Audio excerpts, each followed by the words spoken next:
Tohle je panorama kolem jeskyně, ve které Milarepa meditoval v 11. století našeho letopočtu.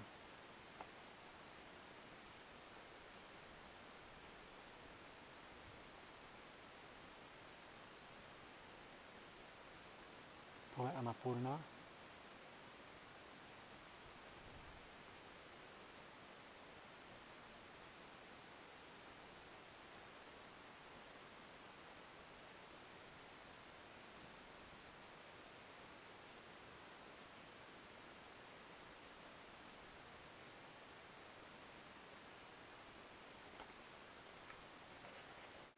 Tohle je ten jak, který dává obživu mnichovi, který žije ve stejné jeskyni, ve které kdysi meditoval Milarepa. Jsme ve 4000 metrech nad mořem.